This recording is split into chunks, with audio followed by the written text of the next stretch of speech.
오늘 주시는 귀한 말씀 가운데 정말 우리 하나님의 자녀인 것과 또 하나님의 거룩한 일들을 오늘 우리의 삶 가운데서, 이 시대 가운데서 마땅히 해야 될 주의 백성인 것을 다시 한번 확인하게 하여 주옵소서. 주님 말씀하실 때에 우리 마음을 열게 하여 주시고 말씀이 들려지게 하여 주시고 그 말씀대로 순종하는 마음의 결단이 하나님 앞에 늘 있게 하여 주옵소서. 예수님의 이름으로 기도드립니다.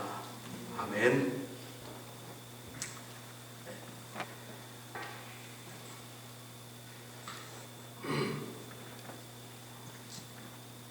예, 오늘 믿음으로 삽니다. 이제 마무리를 하려고 합니다.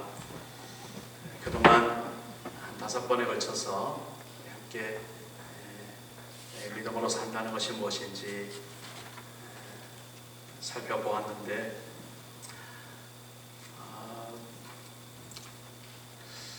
그래서 제 마음에 그렇게 흡족하지가 못한 거예요. 뭔가가 이렇게 더 좀 이렇게 함께 하고 또 깊이 이야기도 하고 또 서로 마음도 이렇게 주고받고 그렇게 했으면 좋겠는데 시간이 딱 한정되어 있으니까 참 아쉬움이 참 많습니다. 그러나 때때로 또 이번 기회뿐만 아니라 제가 늘 계속 반복해서 또 기회 있는 대로 그렇게 믿음이라는 주제를 가지고 늘 할 수 있도록 하겠습니다. 로마서를 전체적으로 이렇게 보았지만은 그러나 가장 핵심적으로 단 한 절만 정확하게 우리가 붙들고 있으면 그 로마서 전체가 다 이렇게 이해가 되어질 수 있는 그런 키와 같은 그런 말씀, 로마서 1장 17절 말씀입니다. 이제 이쯤 되면은 여러분들도 이제 로마서 1장 17절 말씀이 그 말씀 이렇게 떠오르시죠? 그렇죠? 복음에는 하나님의 의가 나타났다 이렇게 시작하고 있습니다. 복음에는 하나님의 의가 나타나서 믿음으로 믿음에 이르게 하나니 오직 의인은 믿음으로 말미암아 살리라 라는 말씀입니다. 로마서 1장 17절 말씀 꼭 가슴에 새기고 또 할 수 있으면 암송도 하시고 그래야 묵상이 되니까요. 그래서 그 말씀이 늘 우리 삶 가운데 이렇게 떠오를 수 있도록 그렇게 좀 했으면 좋겠다라는 마음이 간절합니다. 그동안 말씀을 나누면서 간략하게 3가지로 정리를 사실 할 수가 있어요. 믿음으로 산다는 것이 뭔가? 첫째는요, 여기 우리 성경에서 적어도 로마서에서 믿음으로 산다는 이 믿음으로 사는 것은 하나님의 사람이 아니고 말하자면 죄인이 그렇게 산다는 게 아니고 의인이 사는 법을 말하는 거예요. 그러니까 하나님의 자녀된 사람이 사는 법, 그걸 말하는 거예요. 그러니까 하나님의 자녀들이, 하나님의 백성들이 살아가는데 어떻게 살아갈까? 믿음으로 산다는 거예요. 그래서 이 의인됨이 얼마나 먼저 크게 이렇게 전제가 되어야 되는지 정말 소중한 그런 단어입니다. 그래서 이 의인을 말할 때에 우리가 이제 죄인이 아니다라는 것이었죠. 그렇죠? 의인이라는 겁니다. 다시 쉽게 말해서 하나님께서 나를 의인으로 봐주셨다. 의인으로 여겨주셨다. 의인으로 받아주셨다라는 것입니다. 우리는 보통 다른 사람과의 관계 속에서 이런 이야기를 할 때는 그 사람이 그 정도 수준이 돼야 그렇다 하고 받아주고, 그죠? 근데 하나님은 전혀 그렇지 않더라고요. 하나님은 정말 나는 아무리 생각해도 내가 정말 할 수 없는 죄인인데 어째 하나님은 나를 의인으로 그렇게 봐주고 계셨다라는 사실을 이제 로마서에서 우리가 깨달은 거예요. 그래서 내가 잘나서, 내가 똑똑해서, 내가 뭔가 제대로 해서 의인이 아니라, 내가 여전히 형편없음에도 불구하고, 연약함에도 불구하고, 그래서 로마서 5장 8절부터 보면 우리가 아직 죄인 되었을 때에, 우리가 아직 연약할 때에, 우리가 아직 원수 되었을 때에, 그때에 하나님께서 우리를 택하시고 불러주시고 어렵게 하시고 하나님 앞에 영원하게 세워주셨다라는 그런 말씀들을 우리 로마서에서 보게 됩니다. 자, 믿음으로 사는 것, 죄인들은 이렇게 이 믿음으로 살 수 없습니다. 다른 믿음입니다. 자기 신념이죠. 자기 체면이죠. 또 자기 고집이죠. 자기 나름대로의 살 길이라고 하지만은 그 길은 멸망의 길이죠. 죄인이 살 수 없는 길입니다. 이 믿음으로 사는 것은 하나님의 자녀만 살 수 있습니다. 의인만 살 수 있습니다. 이게 바로 오직 의인은 믿음으로 말미암아 살리라. 의인이 그렇게 중요합니다. 자, 그래서 우리는 이미 이제 하나님의 자녀구나, 내가 의인 되었구나 라는 것들을 그렇게 우리는 고백하고 이제는 완전히 받아들이고, 내가 어떠한 허물 중에서도 하나님의 그 놀라우신 크신 사랑은 나를 버리지 아니하시고 끝까지 붙들고 가시는. 그래서 로마서 8장에 보면은 누가 이 하나님의 사랑에서 우리를 끊으리요? 어떤 것도 끊을 수 없고 어떤 것도 해방할 수 없는 그 하나님의 사랑, 그 하나님의 사랑이 우리를 끌고 가고 있는 그러한 나를 우리는 발견하게 됩니다. 두 번째로는요, 믿음으로 산다는 것이 뭐냐? 하나님이 우리를 붙들었다라는 고백입니다. 다시 말해서 내가 내 스스로 사는 것 같아도 내가 사는 것이 아니고 내가 하나님의 손에 붙들려서 살고 있구나 라는 그런 고백이 바로 믿음으로 산다는 겁니다.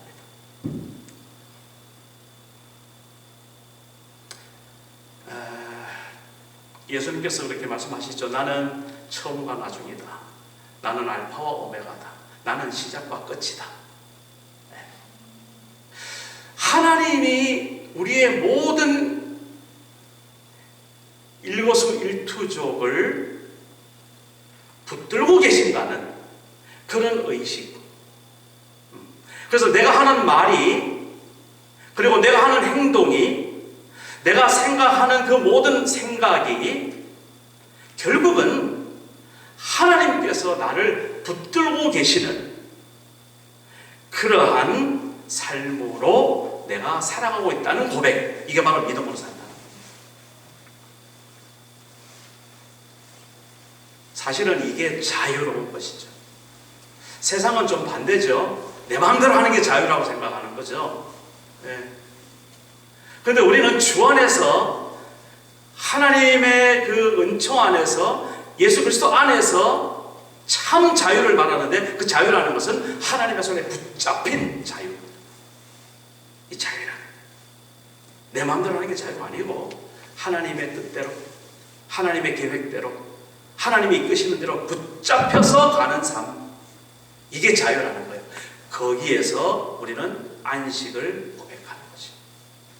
하나님의 품에 안길 때, 다시 말해서 하나님의 손에 붙잡힐 때 우리는 진정으로 인간이 하나님 앞에서 안식을 경험하는, 평강을 경험하는. 믿음으로 산다는 것, 첫째, 의인이 살아가는 방식입니다. 둘째, 하나님의 손에 붙잡혀서 살아가는 겁니다. 이게 믿음으로 사는 겁니다. 마지막으로 지난주에 말씀드렸죠. 하나님의 사람이 믿음으로 살아가는 것이 뭔가? 성령의 인도하심에 순종하며 사는 것, 이겁니다. 하나님의 성령께서 의인된, 다시 말해서 하나님의 자녀된 우리 심령 한 사람 한 사람에게 거하고 계시는 거죠. 또 우리 공동체 안에 거하고 계시는 거죠. 성령께서 내 안에 계시는 것이죠. 그래서 우리가 이렇게 고백했습니다. 무릇 하나님의 영으로 인도함을 받는 사람은 곧 하나님의 아들이다. 로마서 8장 14절 말씀입니다.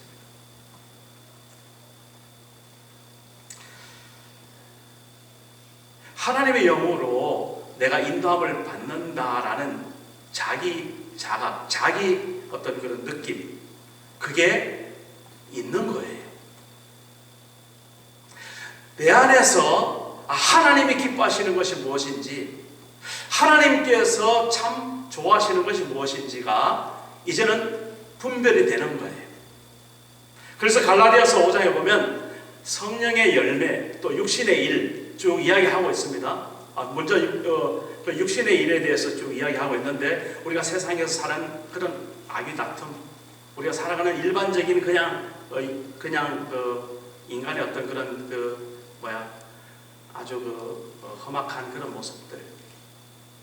그런데 성령의 이끌림을 받는 사람, 성령의 인도하심에 순종하는 사람은 반드시 이런 열매가 있다라고 그렇게 이야기하는 것이죠. 9가지 열매, 우리 여러분 잘 아실 거예요. 사랑과 희락과 화평과 오래 참음과 온유와 자비와 양성과 충성과 온유와 절제.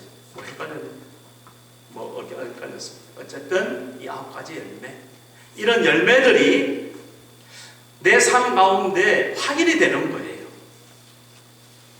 그렇게 확인이 되면서 내가 성령의 인도하심대로 순종을 했구나라는 것들을 내가 확인할 수 있고 내가 충분히 인식할 수 있다니까요. 그렇게 성령께서 기뻐하시는 대로, 성령께서 원하시는 것이 무엇인 줄 알아서 내가 그런 삶을 선택하고 내 의지를 동원해서 성령을 따라가는 삶, 이게 바로 믿음으로 사는 거예요. 믿음으로 산다는 건 그겁니다. 오늘 우리가 믿음으로 산다는 그런 말씀 다시 한번 정리하면서, 정말 우리는 의인이고 이제는 하나님의 손에 붙잡혀서 살아가는 존재고, 이제는 성령께서 내 안에서 역사하시는 대로 내가 순종할 수 있는 능력자, 순종할 수 있는 그런 하나님의 제자로서 그렇게 우리는 살아가는, 그것이 바로 믿음으로 산다라는 것입니다.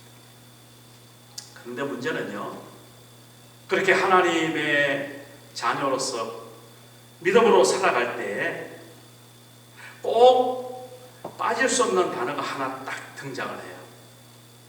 그게 바로 뭐냐면은 고난이라는 단어. 고난. 그래서 로마서 8장 거기 17절에 이런 말씀이 있어요. 자녀이면 또한 상속자 곧 하나님의 상속자요 그리스도와 함께한 상속자니 우리가 그와 함께 영광을 받기 위하여 고난도 받으리라. 그렇게 말씀하고 있습니다. 자, 믿음으로 산다. 얼마나 우리가 좋아요. 의인은 오직 믿음으로 삽니다. 얼마나 우리가 정말 당연하게 그렇게 살아야 되겠어요. 그런데 정말 이렇게 살다 보면 반드시 이 세상에서 무엇을 겪는다? 고난을 겪는다. 세상에서 살아가면서 나름대로 이렇게 믿음으로 산다고 하면서 이런 고난이 없다. 그럼 뭔가 좀 이상하다 생각하셔도 됩니다. 반드시 고난이 따라옵니다. 왜?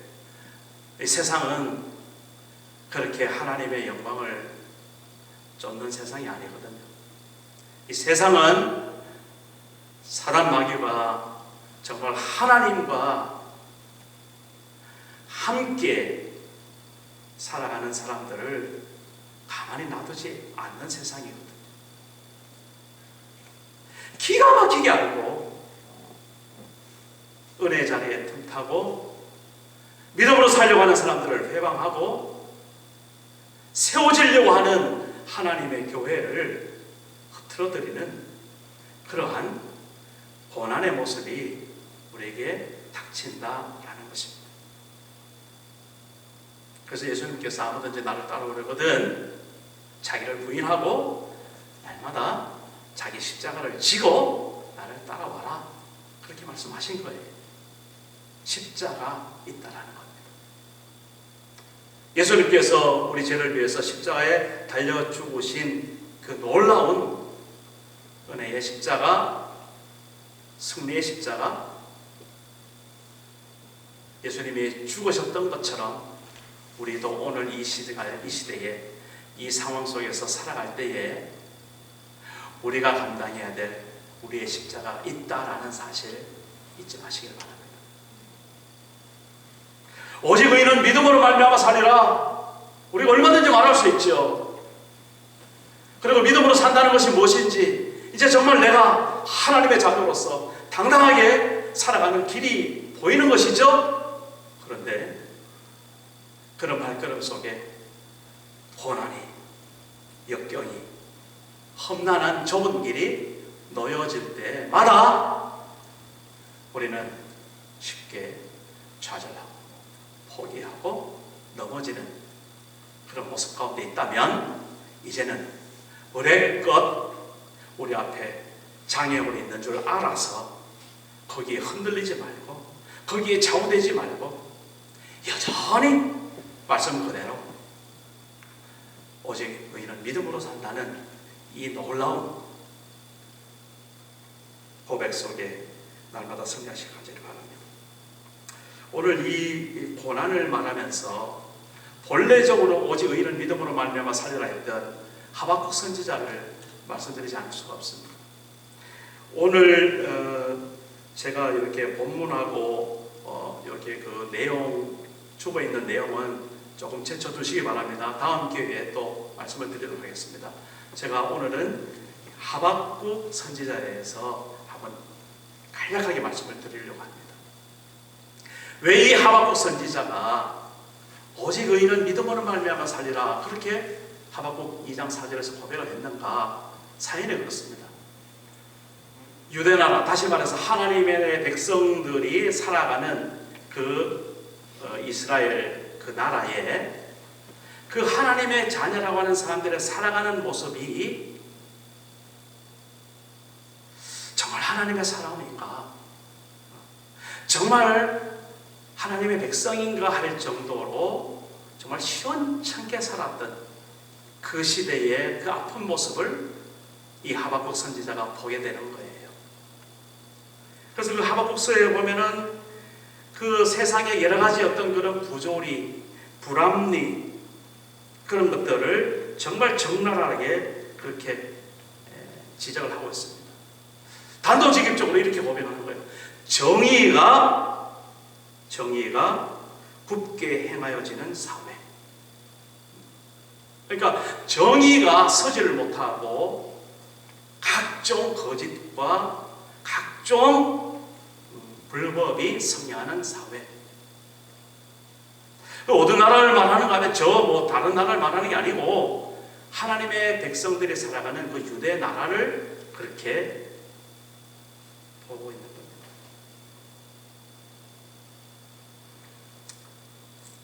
그래서 결국은 하나님 앞에 징계를 당하는 그런 모습. 갈대아 사람들을 하나님이 일으키셔가지고 유대를 침공하게 하시는 거예요. 갈대아 사람들이 이제 막강한 군대를 가지고 이스라엘을 곧 침공하려고 애워 둘러싼 거예요. 그런데 그런 것도 모르고 이스라엘 백성들은 아직도 정신 못 차리고 그냥 자기가 하나님의 자녀구나, 선택받은 하나님의 백성이구나 라는 그런 나름대로의 안해함 속에 빠져가지고 세상 물정 모르고 그야말로 그냥 안주하고 있는 그런 삶의 모습. 그러다 보니까 하나님의 영광보다는 인간의 속성들이 창궐해서 온 사회가 그렇게 허물어지는 사회, 그 사회를 하박국 선지자가 그 당시 살았던 겁니다. 그래서 하나님 앞에 질문을 합니다. 하나님께서 세우신 이 유대 나라, 이제 갈대아 백성들이 와서 곧 서부수고 있으면 멸망을 당하기 직전에 있는데 아직도 백성들은 정신 못 차리고 그대로 살아가고 있는데 하나님 어디 계십니까? 하나님 어디 계십니까? 말씀하여 주세요. 그렇게 외롭게 외치는 그런 하박국 선지자의 모습을 하박국에서 볼 수 있습니다. 그래서 그가 2장에 들어가서는 큰 망루에 올라왔어요. 망루라는 것은 적병들이 쫙 오면은 거기서 이렇게 관찰도 하고 보초도 성하는 그 망루입니다. 그 망루에 다 올라가가지고 하나님 말씀하여 주십시오. 하나님 정말 계시는 것입니까? 이 백성들이 그대로 멸망하는 것을 하나님 보실렵니까? 하나님 말씀하여 주셔야 이 백성들이 새롭게 하나님의 쓸 것 아닙니까? 그렇게 애절하게 하박국 선지자는 하나님 앞에 말씀을 기다리는 거예요. 그랬을 때 그 망루에 하나님의 음성이 하박국 선지자에게 들려옵니다. 하나님의 심판을 말씀하시면서 하나님의 때는 정한 때가 있나니 너가 그때까지 기다려라 라는 말씀.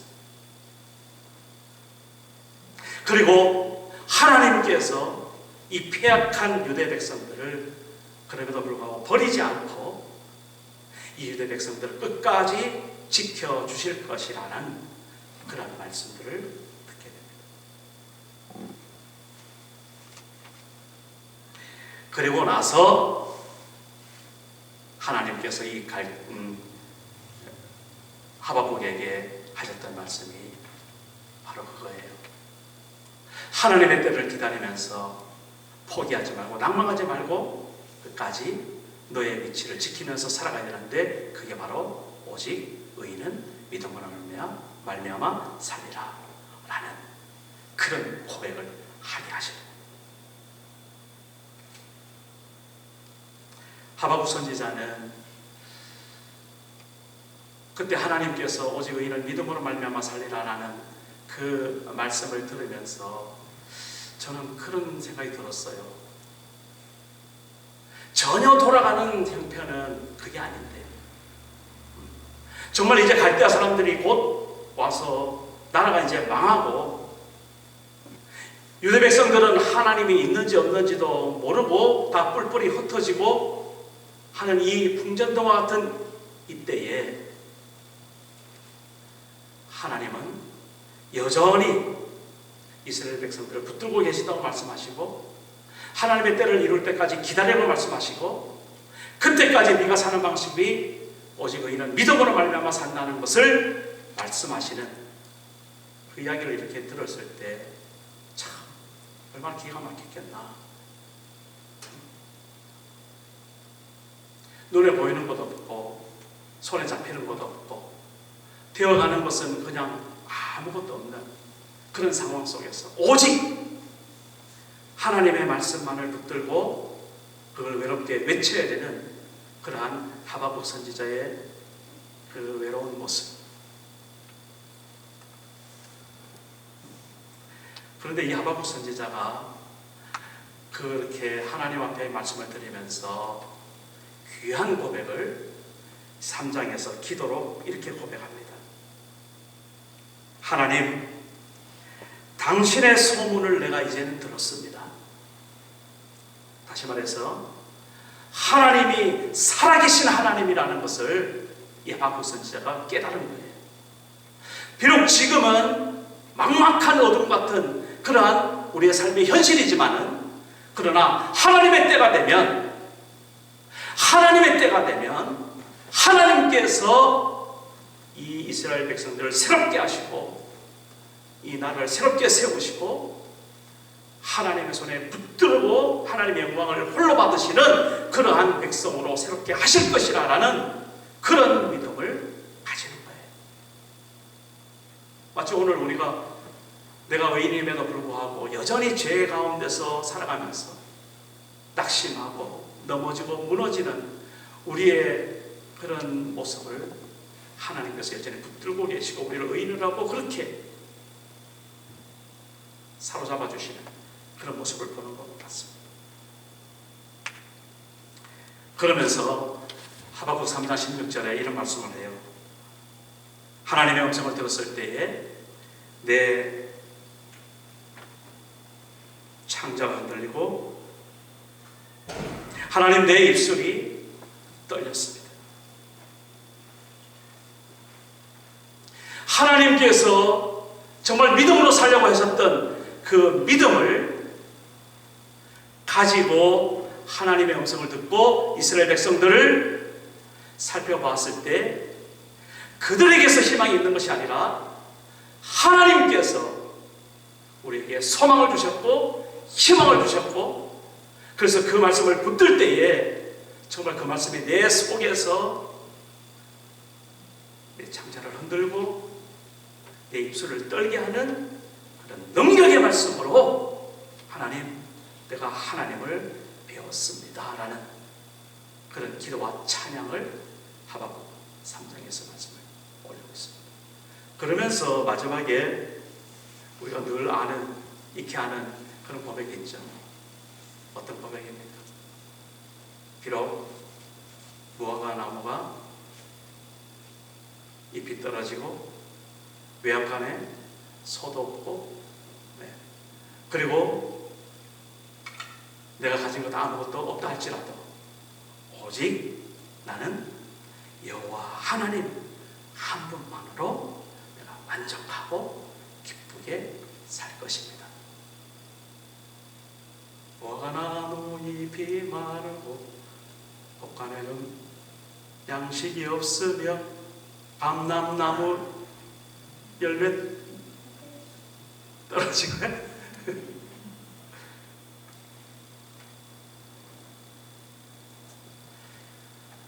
하박국 선지자가 그럼에도 불구하고 정말 하나님을 정말 신실하게 하나님의 말씀을 세우셨던 오직 의인은 믿음으로 말미암아 살리라, 이것 하나 가지고 오늘 우리가 살아가며 정말 여러분들 많은 고통이 있고 또 힘든 모습이 있고 어려움이 많죠?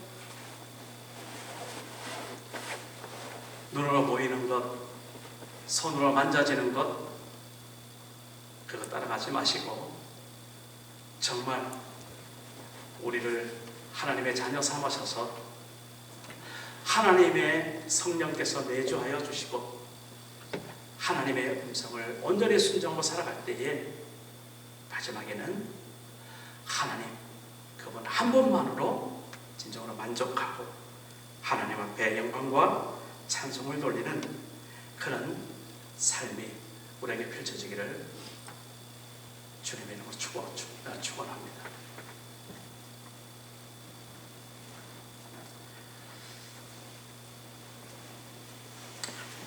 예수님께서 죽으셨을 때에 같이 십자가에 달린 두 강도 여러분 아시죠? 한 강도는 여전히 자기 죄 뉘우치지 않고 그냥 그렇게 죽었습니다마는 한 강도는 어떻게 했어요? 거기서 예수님께 부탁을 하죠. 당신이 있는 낙원에 저도 있기를 원합니다. 나를 기억하여 주세요. 그 강도가 그런 고백을 했을 때 예수님께서 거절하지 않으시고 오늘 네가 나와 함께 낙원에 있을 것이다 하고 그렇게 말씀을 분명히 해주셨습니다. 평생을 강도로서 그 십자가 형태를 당하는 그런 정말 하찮은 존재로서 살았던 그 한 사람도 그 마지막 순간에 예수 그리스도 그분에게 자기 죄를 고하고 마음을 토하고 그분의 도움을 구했을 때에 예수님께서 거절하지 않으시고 하나님의 자녀 삼았던 그 놀라운 말씀들 우리가 잘 알고 있습니다.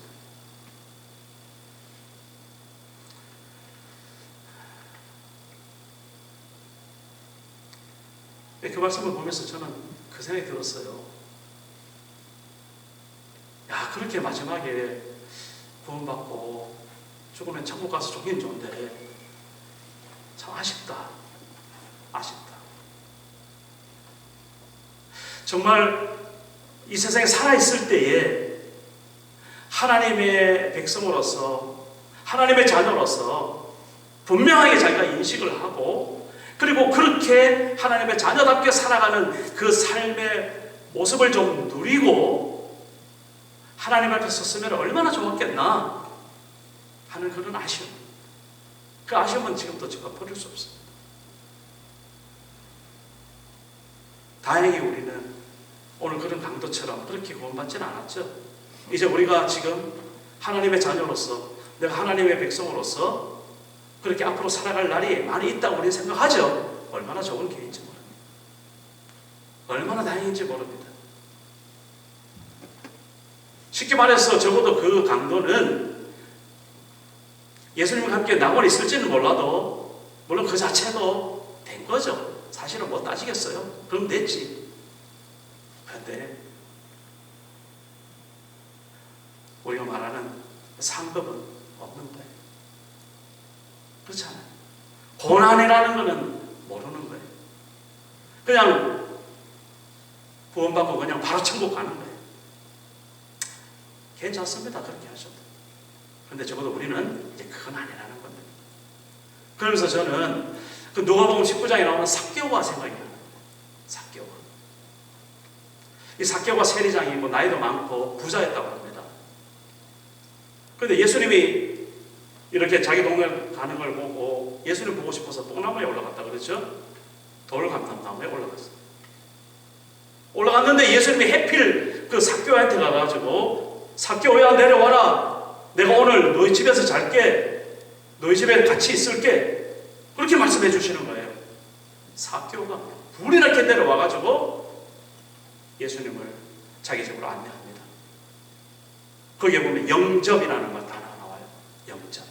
예수님을 모셔드렸다는 거예요. 그래서 자기 집에서 예수님과 함께 있는 그때에 삭개오가 했던 고백, 이런 고백을 합니다. 예수님, 제가